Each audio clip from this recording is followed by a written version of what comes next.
Irmãos e irmãs, que a graça do nosso Senhor e Salvador Jesus Cristo continue com todos nós.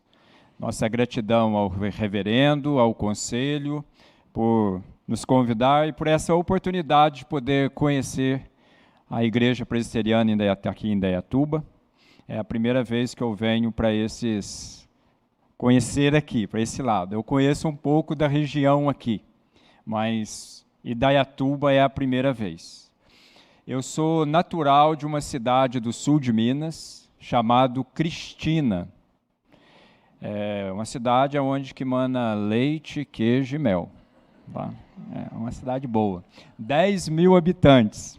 Como diz o meu irmão caçula, é o lugar que tem o melhor pão. Aí uns falam pão francês, a gente conhece por pão salgado, né? Aquele pãozinho. O melhor pão do mundo está lá. Tá?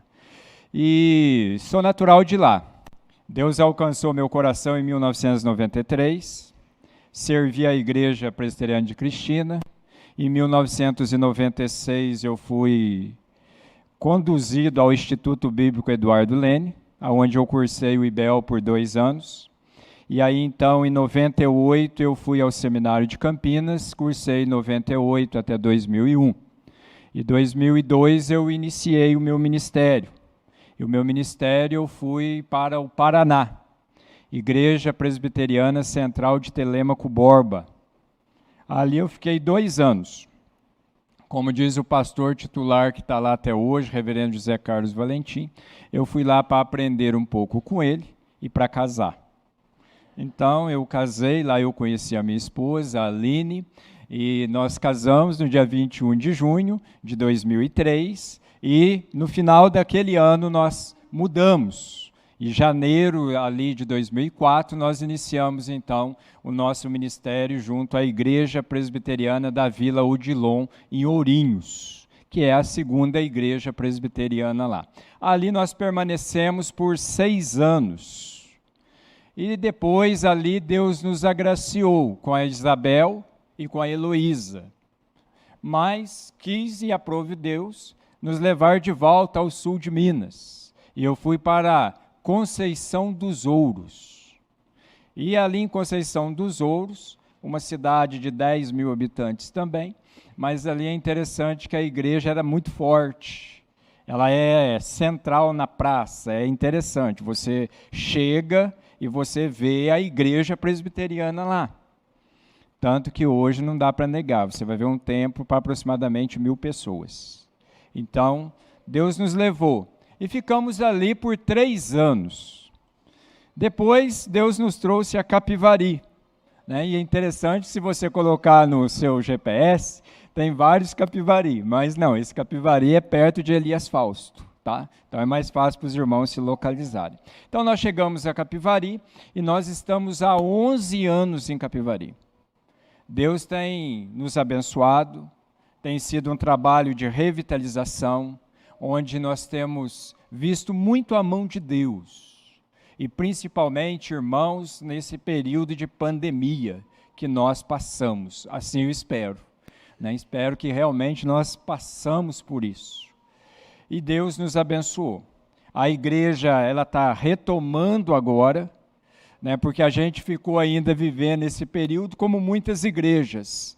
Funciona, volta, não volta, aguarda aqueles irmãos que vão voltar, temos expectativa de que vão voltar, outros voltaram e assim vai, até que nós reunimos o conselho e tomamos uma decisão.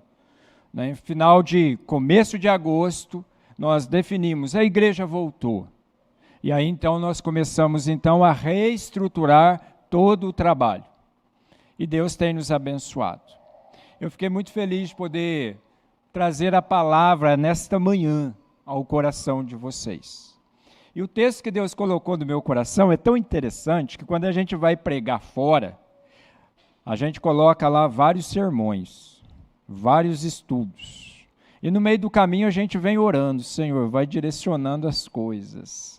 Vai direcionando. Porque muitas vezes é fácil para a gente ficar numa zona de conforto da gente. É uma mensagem que você já está acostumado, uma mensagem que você já conhece bem, como ouvindo o reverendo Hernandes e o reverendo Jeremias naquela sala de prosa, ele disse que um sermão fica bom depois de pregar 15 ou 16 vezes o mesmo sermão, aí o sermão fica bom.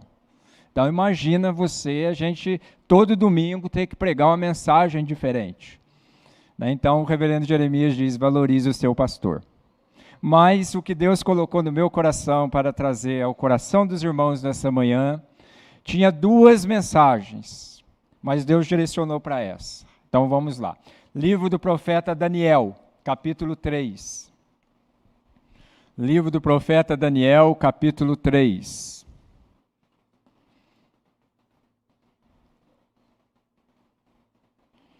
Livro do profeta Daniel, capítulo 3. Irmãos, é um capítulo longo, então eu vou ler com os irmãos alguns versículos aqui, até mesmo para a gente poder ganhar tempo.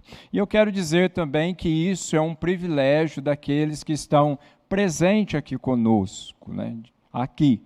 Eu quero dizer o seguinte, que você tem liberdade para você perguntar, você tem liberdade para contribuir. Nós estamos aqui, esse é o objetivo da escola dominical. Nós estamos aqui para aprender. Diz assim a palavra do nosso Deus. O rei Nabucodonosor fez uma imagem de ouro que tinha 60 côvados de altura e 6 de largura. Levantou-se no campo de Dura, na província da Babilônia. Então, o rei Nabucodonosor mandou juntar os sátrapas, os prefeitos, os governadores, os juízos, os tesoureiros, os magistrados, os conselheiros e todos os oficiais das províncias para que viessem à consagração da imagem que o rei Nabucodonosor tinha levantado.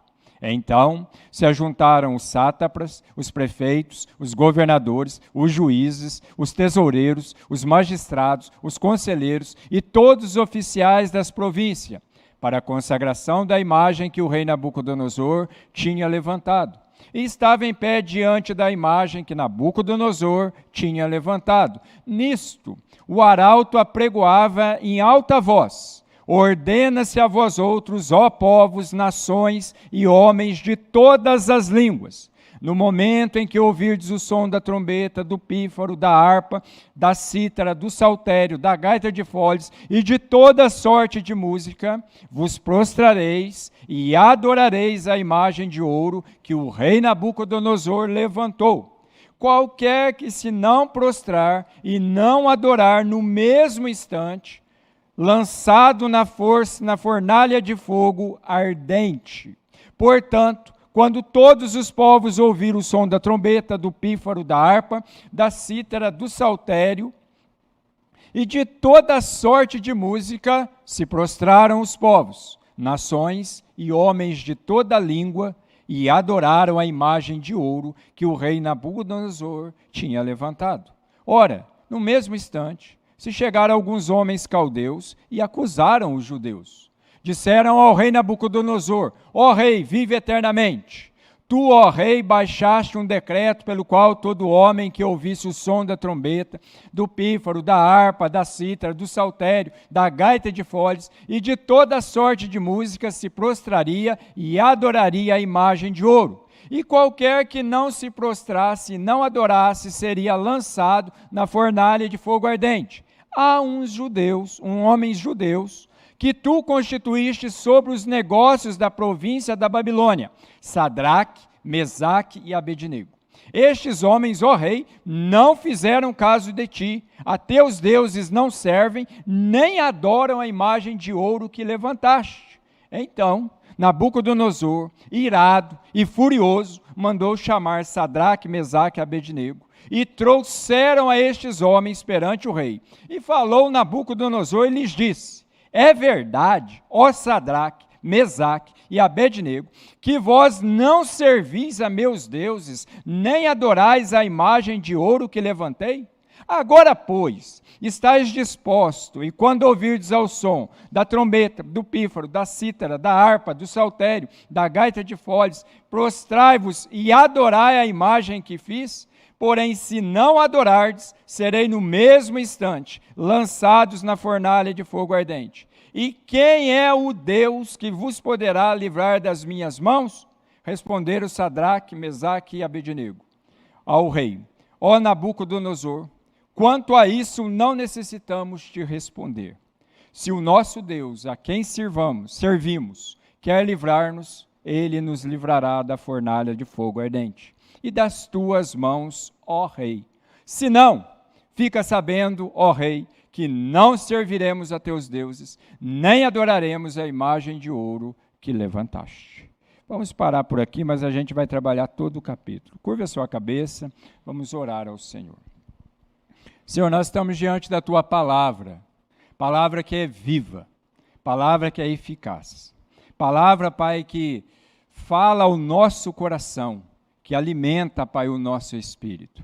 E agora, ó Deus, que essa palavra lida possa falar ao nosso coração e que nós possamos aprender com ela. Essa é a nossa oração, em nome de Jesus. Amém. Irmãos, é interessante quando nós perguntamos para as pessoas a respeito de quem Deus é. Certa vez, lá em Conceição dos Ouros, nós fizemos uma aula com os jovens e com os adolescentes, e tem um rapaz lá que ele desenha muito bem, mas muito bem mesmo, é um artista lá. E aí, na semana anterior, ele tinha feito algumas figuras, e o tema estava assim: como eu vejo Deus. E foi muito interessante aquilo. Eu entrei na sala e vi aquelas figuras, e como eu vejo Deus, e na pergunta. E aí, então, eu perguntei para os jovens, falei, viu, qual é a visão de vocês a respeito de Deus? E ali nós encontramos algumas figuras. A primeira figura é de um Deus, de uma imagem, né, um homem envelhecido, barba branca, raivoso, né, e saindo raios de tudo quanto é lado. Tem muita gente que tem essa visão de Deus. Acha que Deus é o Deus irado, é aquele Deus que manda fogo, é aquele Deus que vai lá e faz isso, e boa, e acabou. É o Deus que faz trovejar, dá essas coisas tudo, é aquele Deus irado. Mas uma outra figura também estava lá, a imagem de um gênio da lâmpada. Tem muita gente que tem essa visão de Deus. Acha que Deus é aquele que eu esfrego, né, assim a lâmpada, igual lá do Aladim, esfrego, aí ele aparece e me diz, qual é a sua vontade, mestre? Qual é o seu desejo? O que você quer? Eu estou aqui para lhe servir. Tem muita gente que tem essa imagem de Deus. Tem muita gente, mas tem gente também, irmãos, que tem a imagem de uma outra figura que mostrou um homem sentado, maltrapilho, digno de pena. Tem muita gente que lida com Deus dessa forma. Acha, às vezes até você chega a ter aquele sentimento, né? Coitado de Deus, coitadinho. Deus não é coitadinho. E é tão interessante que quando nós olhamos para essas figuras, nós podemos ver algumas coisas bem interessantes. Qual dela realmente, se eu te perguntasse nessa manhã, estou te perguntando agora, você não precisa me responder, se houvesse somente essas três, qual delas você se identificaria mais?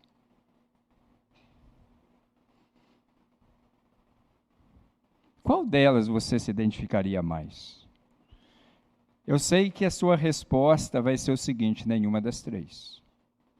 Porque quando nós olhamos para a Bíblia, nós conhecemos um Deus verdadeiro. Nós conhecemos um Deus genuíno.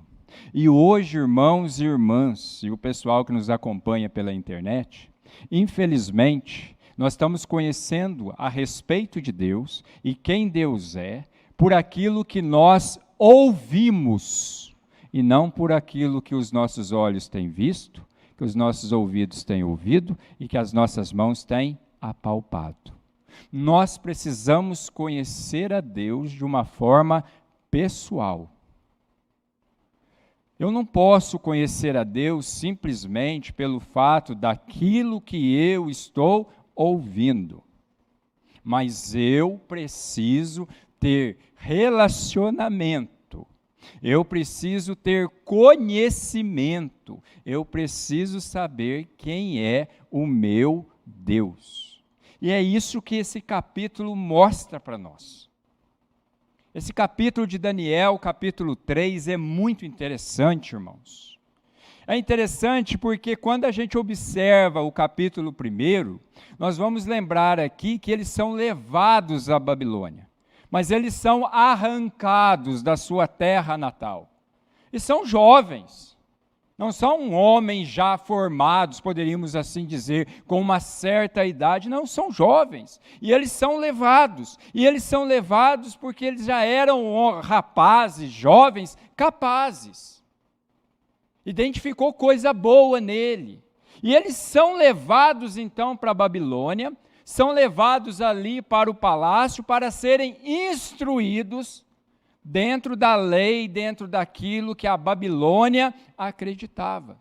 E chegando ali é oferecido a esses jovens um banquete. E eu fico imaginando o que deveria conter naquele banquete. Aquele banquete era o banquete do rei. Então pense nas comidas, pensem nas bebidas, pensem em tudo o que havia naquele banquete. E aí a gente vê uma decisão interessante desses jovens. Daniel vai lá e fala o seguinte: olha, nós não vamos comer. E aí o eunuco que estava cuidando deles levou a mão na cabeça. E diz assim: mas como que não? Vocês vão ficar doentes, vocês vão morrer, e aí vai sobrar para mim. E Daniel, usando da sabedoria que Deus lhe deu, diz o seguinte: façamos um teste. Deixa a gente comer, beber água e comer aí simplesmente vegetais, legumes. Aquele eunuco concorda com isso. Passados dias, diz que não se achou ali jovens com boa aparência e ainda mais com um conhecimento tão elevado, igual Daniel e seus amigos. Eles são colocados então à liderança ali. E quando eles são colocados nas principais lideranças, nós vemos que isso atrai o quê? Isso atrai inveja. Isso é normal. Isso faz parte da vida. Muitas vezes nós achamos que quando nós somos promovidos, agora a gente vai ter paz, a gente vai ter tranquilidade. Meu irmão, minha irmã, é aí que as lutas começam. É aí que os problemas começam a surgir. Aí é que as dificuldades realmente surgem. Por quê? Porque você agora foi promovido. Como diz Tiago, chorar com os que choram é fácil, tá? Mas se alegrar com aqueles que se alegram é outra coisa. Porque quando nós vamos nos alegrar, nós vamos celebrar a vitória de alguém. Então eles são colocados ali. E aí, o Nabucodonosor resolveu fazer uma imagem. E era algo muito grande, irmãos. Era algo notório. E aí vem então a brilhante ideia para pegar os judeus. A ideia não era só adoração, mas a ideia inicial era justamente pegar os judeus. Porque quando nós lemos a história de Daniel, você vai ver que eles procuraram em todas as áreas da vida de Daniel e não acharam nenhuma pega, a não ser na vida espiritual. Por quê? Porque ele fazia as suas orações lá com a janela aberta, voltada para Jerusalém. Foi ali que pegou. Não acharam nada do que o acusar. E aí então foram para a sua religião. Aqui não é diferente. A ideia aqui é pegar esses judeus. E aí é feito toda isso que nós lemos aqui, né? Levanta a imagem, toca. Irmãos, é tanto instrumento aqui que tem hora que cansa só de ler. Tem hora que aquela vista embaralha de tanto é cítara, é pífara, é gaita de foles. É uma verdadeira orquestra isso aqui. Aí tocava aquilo. E como num jogo de dominó, né, quando a gente bate o dedo assim, vai aquelas peças, lembra? Que vai fazendo assim, vai derrubando um atrás do outro. A gente, quando era criança, fazia muito isso. Passou para ver. E vai derrubando. De repente, Fica 3 em pé. 3 não ajoelham. 3 não se dobram. Objetivo alcançado. Pegamos eles. E eles vão a Nabucodonosor. E chega lá, Nabucodonosor é um rei sábio. Porque Nabucodonosor, como se diz, não manda executar sem ouvi-los antes. E Nabucodonosor diz, vem aqui, traz eles aqui. E Nabucodonosor faz as mesmas perguntas, as mesmas colocações. Mas tem uma pergunta de Nabucodonosor aqui que é muito interessante, irmãos. E é essa pergunta que nós temos que responder hoje. E essa pergunta, ela está justamente aqui, ó. Quando você vai no capítulo 3, no versículo de número 15, diz assim, ó: agora, pois, está disposto, e quando ouvirdes o som da trombeta, do pífaro, da cítara, da harpa, do saltério, da gaita de foles, prostrai-vos e adorai a imagem que fiz. Porém, se não adorardes, sereis no mesmo instante lançado na fornalha de fogo ardente. Se ele tivesse parado por aqui, tranquilo. A questão é a pergunta agora. E é essa pergunta que nós vamos ter que responder. E ele diz assim: e quem é o Deus que vos poderá livrar-vos da minha mão? A pergunta de Nabucodonosor é o seguinte: quem é o Deus que pode livrar vocês das minhas mãos? Essa é a pergunta que a sociedade está fazendo para nós hoje. Diante de tantas opções, diante de tantas visões, quem é o Deus que você serve? Então eu quero usar esse tema nessa manhã para a gente conversar. Mas, ao invés de eu usar o termo, quem é o nosso Deus? Eu vou usar o termo, quem é o meu Deus? É o meu. É pessoal. Então, quando alguém te fizer a pergunta, quem é o seu Deus? Quem é o meu Deus? Como que nós vamos responder? À luz do texto, nós encontramos 3 respostas. E a primeira resposta aqui a essa pergunta, quem é o meu Deus? É que o meu Deus é o dono da vida e da morte. O meu Deus é o dono da vida e da morte. Irmãos, é interessante quando você olha para o versículo 17, diz assim, ó: se o nosso Deus, a quem sirvamos, quer livrar-nos, ele nos livrará da fornalha do fogo ardente e das tuas mãos, ó rei. Se não, fica sabendo, ó rei, que não serviremos teus deuses, nem adoraremos a imagem de ouro que levantaste. Irmãos, o Nabucodonosor se tornou embriagado pelo poder, pela glória e quer ser adorado como um Deus. Nabucodonosor, ele quer ser adorado como Deus. Ele está embriagado pelo poder, ele está embriagado pela glória. E é isso que nós observamos quando a glória começa a subir a nossa cabeça.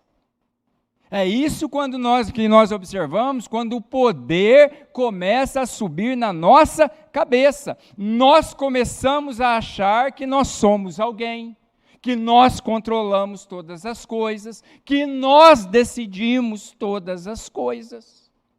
E assim o nosso coração e a nossa mente vai se embriagando. E Nabucodonosor entrou nesse caminho.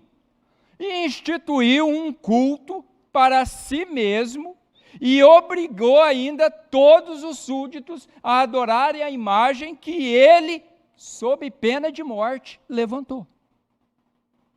A ideia de Nabucodonosor é: todo mundo agora vai adorar. E quem não adorar vai morrer.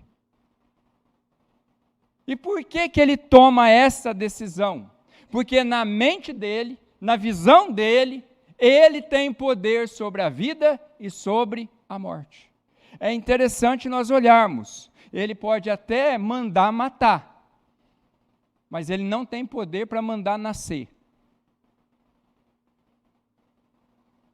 Ele tem poder para mandar matar, mas para mandar nascer, não. Porque o nascimento, a fecundação, é um milagre.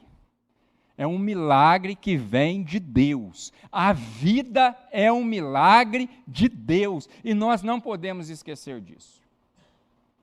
Nós não podemos esquecer disso. A vida, ela não é algo simples. A vida é maravilhosa. A vida é um presente de Deus. Tem pessoal que às vezes tem alguns problemas, de baixa estima, desses negócios. Quando a gente vai para a palavra de Deus, nós vemos que nós somos um projeto, mas nós somos um projeto de Deus.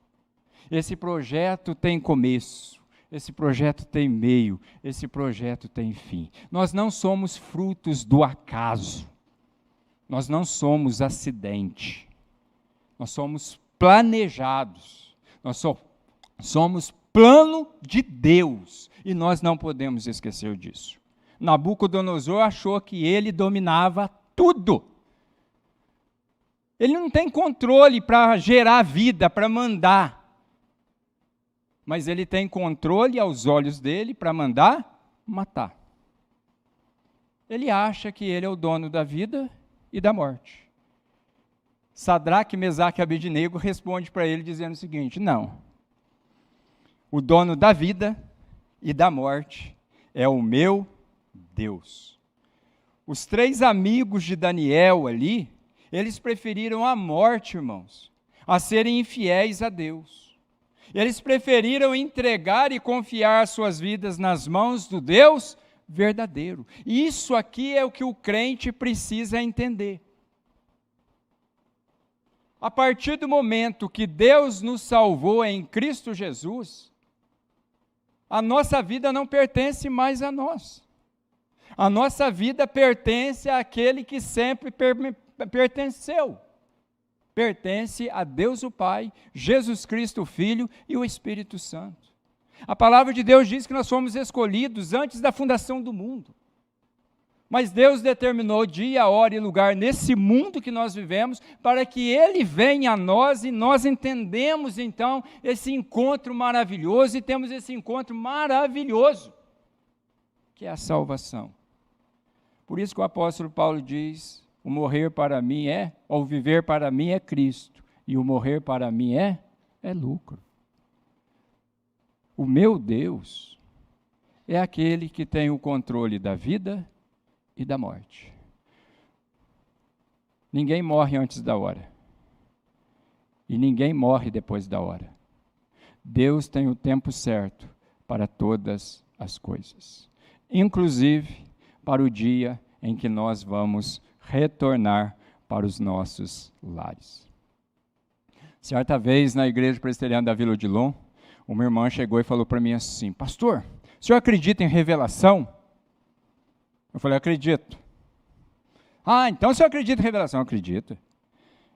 Pastor, o senhor acredita mesmo em revelação? Eu falei: acredito. Então, pastor, o senhor acredita? Eu falei: acredito. Eu acredito na revelação que está escrita nas Sagradas Escrituras. Gênesis capítulo 1 até Apocalipse no seu último capítulo. Tudo que Deus tinha para me revelar está revelado nas Sagradas Escrituras. Mas pastor, e se o senhor for sair para fazer uma viagem e alguém aparecer e falar que sonhou com o senhor e que o senhor vai morrer nessa viagem, o que o senhor faz? Eu falo assim: eu vou viajar. Ah, pastor, sério? Eu falei: eu vou viajar. Eu vou. Porque eu sei que a minha vida está nas mãos do Senhor. E eu sei também que Ele vai se revelar, Ele vai testificar comigo, Ele vai falar comigo à luz da palavra dEle. A maior e a melhor revelação que nós temos, irmãos, está na Bíblia. A Bíblia revela para nós que Deus tem o controle de todas as coisas. A Bíblia revela para nós que Ele tem o controle da vida e tem o controle da morte. A palavra de Deus nos ensina que Deus é quem está no controle, por isso que tem coisas que nós não entendemos, mas nós cremos. Nós não entendemos, mas nós cremos. E nós cremos porque Ele é soberano. Quando você olhar para a palavra de Deus também, você vai ver uma outra pessoa que fez essa pergunta. Quem é o Deus que vai poder te livrar das minhas mãos? Lembra quando Moisés foi até o faraó? E aí o faraó faz essa pergunta. Deus não só respondeu, como Deus enviou 10 pragas, e essas 10 pragas, cada uma delas foi referente a uma divindade do Egito. Ou seja, Deus não só mostrou, mas como também bateu em cada uma das divindades do Egito. O nosso Deus é o dono da vida e da morte. A sua vida, a minha vida, está nas mãos do Senhor. E nós estamos no lugar mais seguro do mundo. Por isso, Sadraque, Mesaque e Abednego diz, quanto a isso, não há necessidade de te respondermos. Se Ele quiser nos livrar, amém. Se Ele não nos quiser livrar, acabou esse sofrimento. Acabaram as lutas aqui. Acabaram as provações. Nós estaremos com o nosso Senhor, com o nosso Salvador, no céu, no lugar que está preparado para nós, antes da fundação do mundo. Irmãos, viver aqui é bom, mas não se compara ao céu. Paulo diz que nem olhos viram, nem ouvidos ouviram, nem jamais penetrou em coração humano o que Deus tem preparado para aqueles que o amam. Quanto mais nós amamos o Senhor, quanto mais nós andamos com Deus aqui, nós começamos a experimentar de tudo isso, mas não na sua plenitude. Aqui não chega perto. Aqui tem dor. Aqui tem lágrima. Aqui tem dias de solidão. Aqui tem dias de desespero, mas no céu não. Como é bom você ler Apocalipse e você ver que diz assim, lá não haverá choro, lá não haverá dor, lá não haverá morte, morte nunca mais. Esse é o nosso Deus, que tem o controle da vida e tem o controle da morte. Mas quem é o meu Deus? Quem é o seu Deus? Em primeiro lugar, o meu Deus é o dono da vida e da morte. Segundo lugar, que nós precisamos atentar para isso, é aquele que está sempre comigo. Irmãos, como é maravilhoso você saber disso. Esse mesmo Deus que controla a vida e a morte é o mesmo Deus que está sempre contigo. Guarde bem essa expressão, sempre. Deus está sempre presente conosco. O Nabucodonosor, o rei Nabucodonosor, fica enfurecido. Ele tomou, o coração dele foi tomado de raiva. E ele ficou tão irado, mas tão irado, que ele mandou acender a fornalha 7 vezes mais. Ele queria, como eu digo lá para o pessoal em Capivari, ele queria torrar. Ele queria fazer churrasquinho daqueles 3. E ele ficou tão enfurecido que ele mandou acender essa fornalha 7 vezes mais. A ponto, irmãos, de quem lançou eles, morreram. De tão quente. E se você ler o texto e leia mais com calma, você vai ver quem são esses homens que foram lançar. Não foram qualquer um não. De tão enfurecido, as pessoas que o lançaram morreram. E os 3 caem. E nós vemos ali, caiu. Às vezes a gente não percebe milagre, né?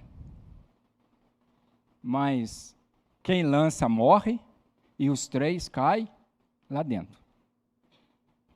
Nós vemos aqui que Deus transforma um instrumento de morte, a fornalha, acesa 7 vezes mais, em um instrumento de livramento. Por quê? Porque quando caíram, o que o fogo fez? O fogo queimou aquilo que Deus permitiu que se queimasse. Queima as amarras E agora, irmãos, como é maravilhoso o negócio. Como é bom a gente ver. Os caras caíram lá dentro. Os 3. E de repente eu fico imaginando a cena. Eu gosto muito de dar aula para criança, porque para criança você tem que levar ela a imaginar. E a gente imagina.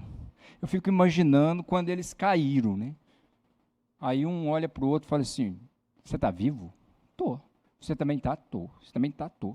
Mas está confortável aqui, não está? Tá confortável. Mas não está pegando fogo nesse negócio? Tá. Mas esse fogo está aquecendo, né, o nosso coração, esse fogo está aquecendo a nossa mente. Rapaz, e que sensação é essa? Sensação de uma presença maravilhosa, de uma presença tremenda. Que sensação é essa? E de repente eles viram e vê um quarto homem. Deus não abandona os seus. Deus não abandona o seu povo, irmãos. O quarto homem apareceu. Ele apareceu com resplendor. Ele apareceu com glória. Deus não abandona os seus. Eu quero dizer para os irmãos e para as irmãs que nesse período de pandemia nós choramos, irmãos. Nós perdemos entes queridos. Nós passamos por momentos tão difíceis. Eu tive um irmão que ficou 7 dias entubado. Uma coisa é quando você ligava a televisão e você via, né, tantos casos, o número, mas de repente esses números começaram a ter um rosto. Esse número começou a ter um som de voz. Esse rosto, esse som de voz, passou a ter um nome e você conhecia. Nós choramos. Nós passamos por dias difíceis, mas nós não podemos negar uma coisa: em momento algum, nós passamos sozinhos. Deus sempre esteve presente conosco. Irmãos, e como é maravilhoso quando você olha o que Deus faz para estar presente conosco. Deus não precisa disso. Mas Ele faz. No dia 15 de março de 2020, a Igreja Presbiteriana de Capivari fechou as portas. No domingo anterior, eu fiz algo que eu falei que eu nunca esperava fazer e não espero fazer nunca mais.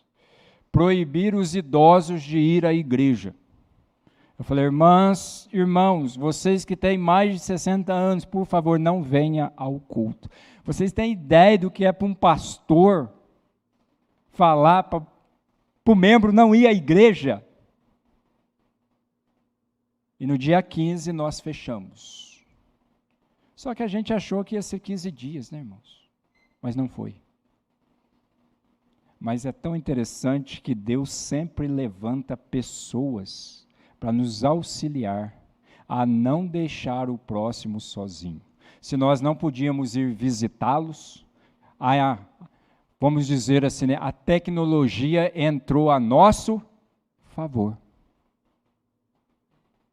O Evangelho entrou em muitos lares. Irmãos, eu nunca tinha feito live. O meu celular, eu sou ainda das antigas. Meu celular era para eu ligar e ter o WhatsApp ali, estava bom demais. A minha primeira live está lá guardada, né? O Facebook mostra para a gente. Está lá, o chão aparecendo, e eu falando, boa noite, irmãos. Aí a minha filha corre e fala assim, pai, tem que virar a câmera. Mas o Evangelho entrou. Irmãos e irmãs foram consoladas, confortadas, acompanhadas. A igreja do Senhor Jesus, ela fecha as portas, nesse sentido aqui, físico, mas ela entra em lugares aonde nós nunca imaginávamos. E de repente nós começamos a voltar, e volta com 4, com 5, e depois vai indo, vai indo. Deus sempre esteve presente conosco, irmãos. Como diz o salmista, o nosso choro durou uma noite inteira, mas a alegria vem pela manhã. Deus está sempre presente com o seu povo. Essa é a promessa que Jesus faz para cada um de nós, lá em Mateus capítulo 28. E eis que estarei convosco todos os dias, até a consumação do século. Todos os dias. Quando eu olho para o apóstolo Paulo, escrevendo a Timóteo, ele diz assim: porque Timóteo, eu sei em quem tenho crido, e eu estou bem certo de que ele é poderoso para guardar a minha vida, né, o meu depósito, até aquele dia. Até aquele dia tem 2 significados. O dia em que ele virá, e ele vai vir. Mas também tem um segundo significado, que é o dia em que eu vou. O dia em que eu vou encontrar com ele. Paulo diz que quem crê em Jesus como único e suficiente Salvador, está garantido, tem a certeza da salvação, tem a certeza da presença, tem a certeza da proteção, tem a certeza do amor, tem a certeza da segurança, de que se ele vier hoje, estaremos com ele. Se ele nos chamar hoje, estaremos com ele. Pelos nossos méritos? Não, pelos méritos de Jesus. E é isso que Sadraque, Mesaque e Abednego nos ensina. Deus não abandona o seu povo. Eles começam ali a andar, eles começam a ver, e de repente eles encontram o quarto homem, e eu fico imaginando, irmãos, como foi a conversa. Eu fico imaginando que até cheirar, eu acho que eles devem ter cheirado, né? Chega aqui. Porque já viu quando você encosta isso aqui no fogão a gás e pega um pouco? Gente, o cheiro é... Não está cheirando. Não está queimando. As vestes não pegaram fogo. Por quê? Porque Deus está presente com o seu povo. Deus está presente com você em todos os momentos, em todas as circunstâncias. É esse Deus que prometeu para Noé estar com ele. E Deus esteve com Noé durante toda a sua vida, durante toda a sua caminhada. 120 anos aproximadamente, aguentando aquela zombaria. Mas quando a chuva caiu, o povo lembrou. O povo lembrou de Noé e da sua arca. Mas Deus não esqueceu de Noé e nem da sua arca. Entrou, fechou a porta por fora, para que Noé não desse oportunidade para mais ninguém. Deus abre porta, mas quando ele fecha, ninguém abre. Por isso, o tempo da salvação é hoje, não é amanhã. É hoje. Deus está presente com o seu povo. Deus esteve presente também, irmãos e irmãs, com todo o seu povo no decorrer da caminhada. Aqui me falta tempo para falar de Abraão, de Isaac, de Jacó, de José. Os irmãos que me conhecem sabem que eu tenho 2 personagens que eu sou apaixonado por eles. É José e Paulo. Depois de Jesus, é esses 2. Mas Deus esteve presente com eles em toda a sua caminhada. Deixa eu ver aqui, porque o meu tempo já está indo, se já não foi. Vai até que horas aqui, pastor? Pode ir? Então tá. 10 minutos, então vamos lá. E terceiro e último lugar, irmãos. O meu Deus é o dono da vida e da morte. O meu Deus é aquele que está sempre comigo. E o meu Deus é o único que é digno de toda adoração. É o único que é digno de toda adoração. Olha o que diz o versículo de número 28, 29 e 30, do capítulo 3. Falou Nabucodonosor e disse: bendito seja o Deus de Sadraque, Mesaque e Abednego, que enviou o seu anjo e livrou os seus servos que confiaram nele, pois não quiseram cumprir a palavra do rei, preferindo entregar o seu corpo a servirem e adorarem a qualquer outro Deus, senão o seu Deus. Portanto, faço um decreto pelo qual todo o povo, nação e língua que disser blasfêmia contra o Deus de Sadraque, Mesaque e Abednego, seja despedaçado, e as suas casas sejam feitas em monturo, porque não há outro Deus que possa livrar como esse. Então o rei fez prosperar a Sadraque, Mesaque e Abednego na província da Babilônia. Irmãos, aquele rei enfurecido, que jogou os homens lá, e que ficou na expectativa, de agora acabou, de repente ele olha, como eu contei a história para os irmãos dos 3 lá dentro, agora é de alguém que está aqui fora, ele chama a atenção e diz assim, peraí, vem aqui, eu estou vendo coisa, mas nós nos lançamos 3 lá? Sim, como que eu vejo 4? E o aspecto desse aqui é maravilhoso, como é que é isso? Nabucodonosor perdeu a noção do milagre. Nós nos lançamos 3, como é que os caras não morreram? E não morreram por causa desse 4º homem que está lá. Mas nos lançamos 3, tem 4? Tem 4.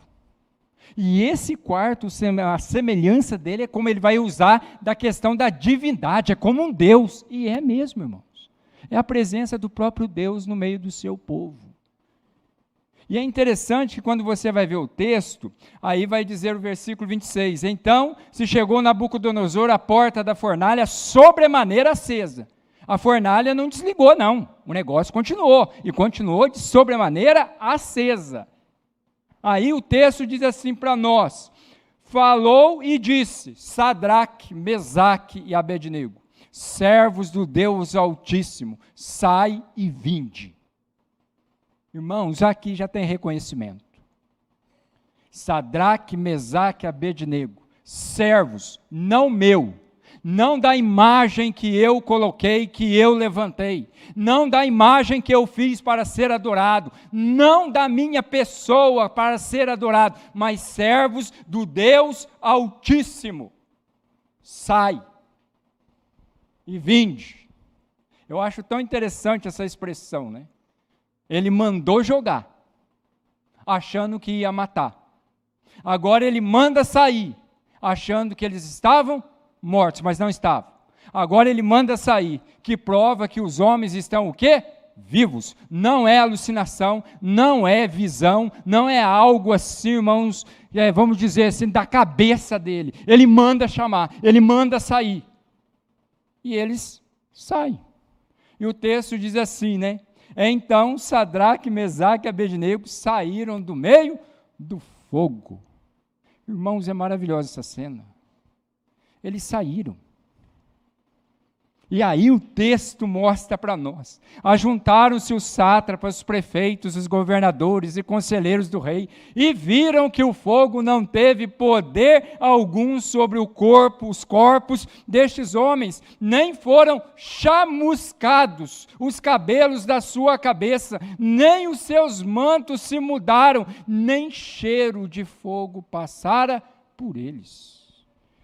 Rapaz, você vai lá fazer um churrasquinho, né, final de semana, você põe ali o carvão, você põe 2 pedacinhos, você entra dentro de casa e a pessoa fala assim, você está cheirando fumaça. Agora uma fornalha, 7 vezes, sobremaneira acesa, eles foram jogados lá dentro, e nem chamuscou o cabelo, nem afetou a roupa, e nem cheiro de fumaça eles tiveram. Diante disso, Nabucodonosor faz aquilo que a palavra de Deus diz: todo joelho se dobrará. O maior imperador daquele tempo, o maior rei daquele tempo, se dobra diante do Rei dos Reis. aquele Senhor dos senhores, humanamente falando, agora ele se dobra diante do Senhor dos senhores, do Rei dos reis. O pessoal pode até falar que não acredita, mas a palavra de Deus diz que todo joelho se dobrará, toda língua confessará que Jesus Cristo é Senhor.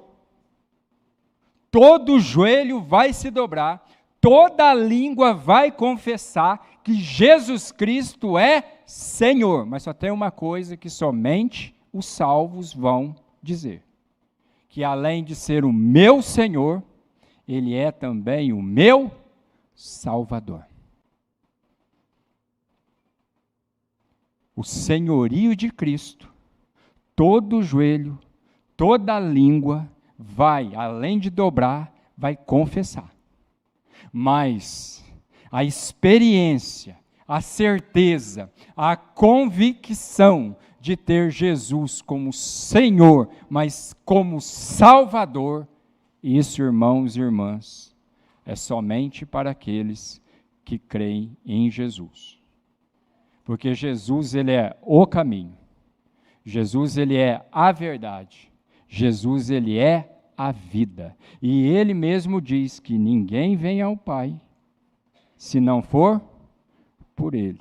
E é tão interessante que no mesmo Evangelho de João, Jesus diz assim, que ninguém vem a ele também se o Pai não enviar. A salvação é um presente de Deus para todos, para nós. Para nós quem? Aquele que crê em Jesus como Senhor e Salvador da sua vida. Quando nós servimos a Deus, quando nós amamos a Deus, quando nós andamos com Deus, Deus passa a ser adorado como realmente Ele precisa ser. Ele é adorado como o Senhor dos senhores, como o Rei dos reis, como o Criador de todas as coisas. Ele é adorado porque Ele é o nosso Rei. Ele é adorado porque Ele é o único que é digno de toda essa adoração. Ninguém pode ocupar esse lugar, irmãos. Ninguém.